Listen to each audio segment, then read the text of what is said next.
2168 militaires encore en activité partent définitivement de l'armée. Ils quittent le service actif pour embrasser d'autres expériences en vie civile. Cette mesure d'incitation au départ volontaire des militaires en activité s'inscrit dans un projet plus global de modernisation de l'outil de défense. Après 16 ans de service, je vois que vraiment les choses ne vont pas encore très bien pour moi.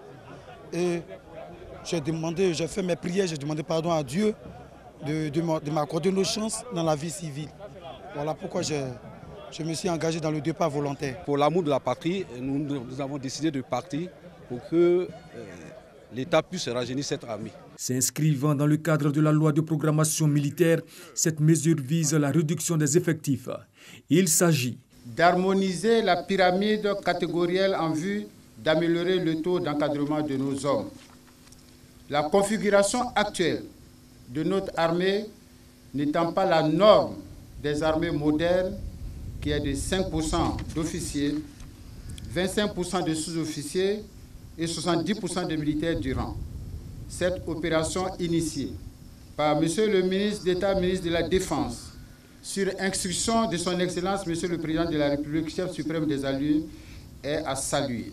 Pour le ministre d'État, ministre de la Défense, Ahmed Bakayoko, le départ volontaire a été intégré dans la loi de programmation militaire en vue de faire partie au moins 4000 hommes et avoir une armée moderne. À chaque militaire, l'État doit respect et considération, et particulièrement à celui qui décide librement d'aller faire autre chose. Nous sommes reconnaissants. Il faut faire conseiller par le bureau de reconversion. Il faut vous faire conseiller par des aînés, des amis qui ont réussi. Dépensez prudemment cet argent. Ce que vous avez appris dans l'armée, la rigueur, la discipline, l'endurance, l'engagement, sont des atouts que vous avez pour aller être les meilleurs dans la vie civile.